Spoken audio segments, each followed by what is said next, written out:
How did a brawl at a Republican debate watch party become a Democratic hate crime? Last weekend, there was the Arlington County GOP in Northern Virginia held an election watch party, and some people showed up to crash it, to prosecute a feud they have with the head of the county Republican Party there. And they started scuffling with the bar staff. It's kind of one of these classics. You know, sometimes we get these brawls, these scuffles in politics. And someone who was there posted the video, and they said, these are some leftists. And all of these Republican officials and personalities were posting on X. They were saying, you know, this is more democratic violence. There will be no consequences for these awful people.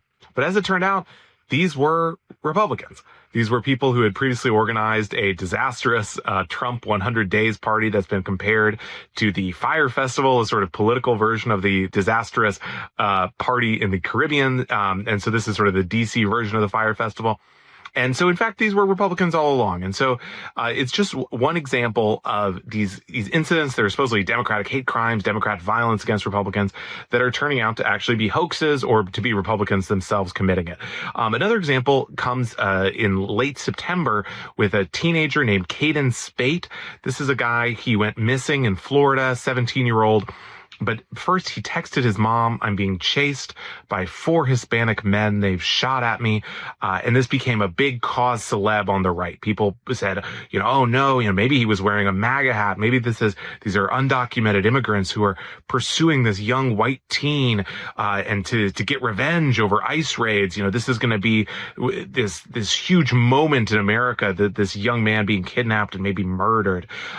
But in fact, would it surprise you to learn that that was not what was happening at all? Police said, well, you know, before this happened, we caught him buying a bike and some camping equipment and a tent. And it seems that he's actually run away from home. And so ultimately they found him. He shot himself in the leg to make the quote unquote kidnapping work out. And so, you know, it's an incident. It's yet another incident, and now he's been charged with essentially faking it. And so it's another example of this kind of this drive on the right in order to justify Donald Trump's crackdown on supposed Antifa, to send troops into cities.